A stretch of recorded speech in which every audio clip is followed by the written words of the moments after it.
Today we are reading, he's not one of our contractors, he is one of your soldiers, sir. I don't work here and calling the police will not change that. Side, I'm a student and he is my dad, and your coffee is empty. Let's try to reach 300 likes for this video and make sure you subscribe to enjoy the craziest and the funniest retail stories. For more I Don't Work Here Lady videos, check out the playlist in the description. Congratulations Esther for the comment of the day, and now is the time to fight Karen. Let's do this. He is not one of our contractors, he is one of our soldiers, sir. Okay, so people have been asking me for more stories from my military service. This one is from my US Army Reserve unit.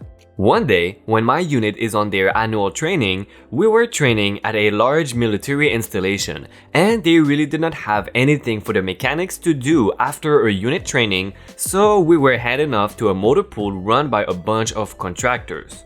That worked for one of the reserve units. They did not know what to do with us, so they put us on parts inventory. I quickly grew bored and asked if they needed help with their vehicle servicing. So I jumped into my coveralls and slid under a vehicle with a grease gun to help them out. He comes up to our vehicle as I slide out and says how great a job the contractors that were working with us, this AT, were, and offers to shake my hand. And when I got his attention, instead he got a confused look on his face. The other contractor working with me stands up and informs him that I am one of his own soldiers helping them out. The man looks me up and down, seeing me completely covered in grease and grime, except from where my safety goggles had covered my face, and walks away chuckling. A few days later, at the end of our annual training period, I'm called up during the awards formation, and I am handed a challenge coin and a certificate of recognition for outstanding performance during our AT. I still have that challenge coin next to all my others, and by far it's my favorite as it is one of my best memories from a really enjoyable annual training. I do not work here and calling the police will not change that. Circa 2001. I used to work for a large electronics store in California. I don't want to give out the name, but it rhymes with fries. The job was fine, but the customers were nuts. For some reason, electronic stores plus their customers equal, my time is valuable, you will help me now. I ended up leaving to go work as an office drone for twice the pay that was located directly across the street. Since I still like my coworkers and I like browsing video games, I used to go over every once in a while for my lunch break. And that was where the problem started.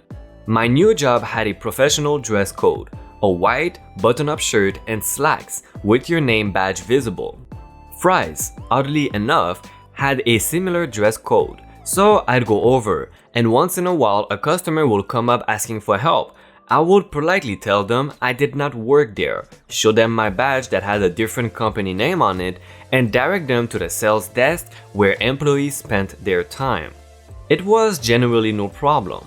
Once in a while, I'd get a pushy person, but I'd just walk away. That was just how it went, until Karen was summoned from the depth of hell's come after me. It was a fairly quiet day at work, so I ended up with a double lunch since there was nothing to do. I went over to Fry's and started perusing the new PS2 games, looking for the new Armored Core. It's not an important detail, it's just what I was doing. A woman comes up, asking me if her son would like a game. I said I had no idea, but I know I liked it. I was not bothered beyond that until the Karen arrived. I was looking through a Game Pro and heard someone clearing their throat and snapping their fingers. I looked up and did not see anyone, so I went back to reading. The sound gets louder and louder, and suddenly someone grabs my arm and spins me around aggressively. I was face to face with a nasty face sneer painted on a middle-aged mom's face. Before I can ask, "The F you want?" she starts yelling. No overbirdism, it's been 18 years but it's pretty close. So, are you just stupid or are you stupid and ignoring me? I don't work here, sorry, salespeople are over there at that desk. I turn to walk away and she pinches my arm to stop me. No, you will help me or you will be looking for another work. Okay, sure, I guess I will look for new work. See ya. I turn around and she grabs my arm and tries to turn me back. Having enough, I reach out and snatch her little purse from her hand and huck it over her head and into the next aisle while she stands there. Stunned, I walked away. That was assault. They have it on camera. You're going to jail and you're going to be fired. I keep walking and she follows me, giving my description to the 911 operator. The manager is called over since she is shrieking and cussing and he tries to calm her down. She tells them that I walked up to her and grabbed her purse, took the money out and threw it and then shoved her away, and she wanted to press charges and wanted me fired. Since I did not work there, I was not getting fired. However, I was asked to stick around until the police arrived. I agreed and sat talking to the old co-workers. She kept snattling saying that I was done. She was going to make sure I went away for a long time, etc. I just ignored her. The police arrive and she starts yelling about my assault. The security tape is reviewed and showed her approaching and attacking me. I was told I should not have thrown her purse, but that at least I did not hit her, which would have been in my rights. I was asked if I wanted to press charges, and as I was saying, I don't and just want to buy my game and get back to work. She loses it. She is cussing, calling me a racist. We are both white. And a sexist because I am a man and I should not have attacked her. She threatens to sue and takes the badge number from the officer. She goes to leave and the officer tells her that she can't until he is done. She flips him off and I say, I want to press charges for assault now. And he grabs her. She lunges at me, gets tossed to the ground and handcuffed. I never press charges. I just gave my statement and started chatting with the officer while the other officer wrote notes. As I am talking to him, another woman with the same Karen haircut walks up, grabs my arm and turns me around, demanding service. Can you help me or no? I look at the officer and he looks pissed. I explain that I don't work there, I just have a similar outfit.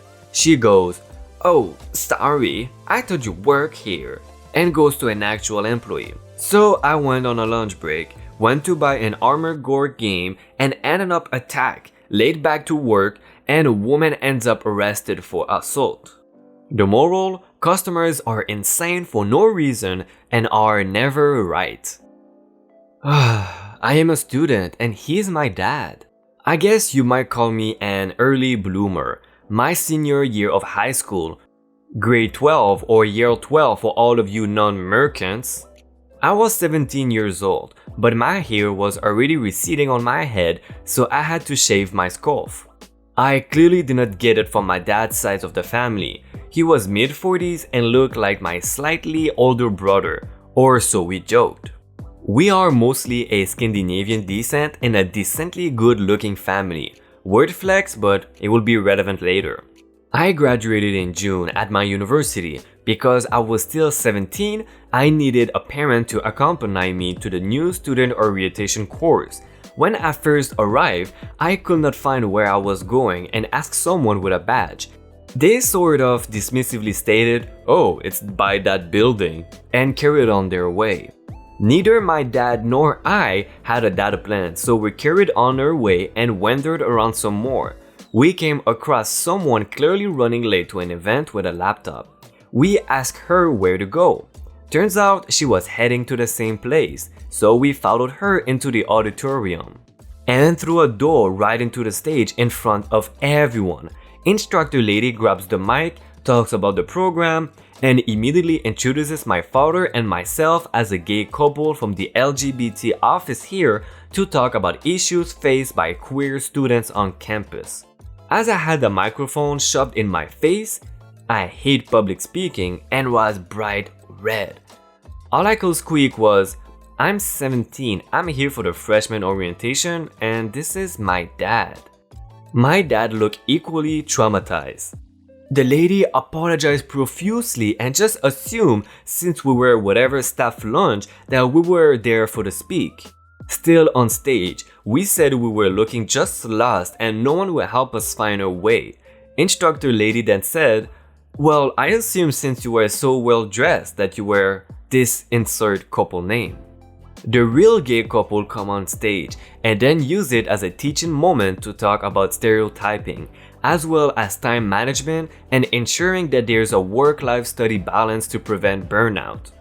Real gay couple then tracked me down later. My dad had a work call and had to step away for a while and asked if I was okay. I explained that I thought I may have been bisexual and in the closet, so this whole experience was especially tough for me. They said they will talk to the event organizers as this was a mandatory paid course and was supposed to ease the transition into university life, not traumatize the S out of a student.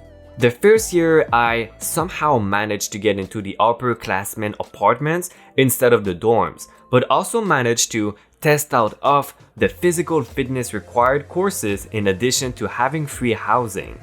Needless to say, there are indeed plenty of daddy jokes made for my 3 years at that campus from those who were present. Your coffee is empty. I just checked into a hotel in a sorta resorty lake town. A lot of entitled people, and I got to experience one of them. I walked out into the hotel lobby from the hallway wearing my Under Armour athletic pants and my bright red fleece. Nothing like the hotel uniform of black dress pants, a belt, and a button-up shirt with the hotel logo on it. Plus, I am 16 and was walking with my phone scrolling through Reddit. As I walk into the lobby, the man turns and says something about how the coffee is empty and it needs to be filled so he can leave. I think nothing of it as he is to my right and the front desk is to my left, so I figured he was talking to the front desk staff. Well, he wasn't, because as I walked away, he says it louder. I turned slightly back towards him because he sounded quite irate, and then turned the other way to look at the front desk. It is at this point that I realize that nobody is there and he must be talking to me. I stop walking and turn towards him, but before I could actually respond to him, he says it again but louder. This is ridiculous. You don't even respond to paying customers. I'm just trying to get some coffee and you are refusing to help me. I am standing there slightly shocked and I just say, I don't work here. The guy, the front desk dude, has stepped away for a minute, I think. And are you incompetent? I ask you to simply fill up the coffee, but you are just telling me to wait for someone else. Where is your manager? Honestly, I don't know why I could not properly speak right here, but I was honestly just so shocked. Plus, I was tired from having just driven for 4 hours. I managed to sort of loudly say, I do not work here. You can wait for an actual hotel person to help you, but shut the F up. I think it was at this point that he realized that I was not an employee because he looked super sheepish. I turned and kept walking out of the hotel. The whole exchange probably lasted 30 seconds, but that was the strangest 30 seconds of my life. Before you leave, please check our awesome I Don't Work Here Lady playlist. I am sure you will love it. Remember to help us reach 300 likes for this video, subscribe to the channel for more awesome Reddit stories, and hit the bell button to know exactly when we post a new video and join the notification gang. Thank you again for watching episode 44 of I Don't Work Here Lady. See ya!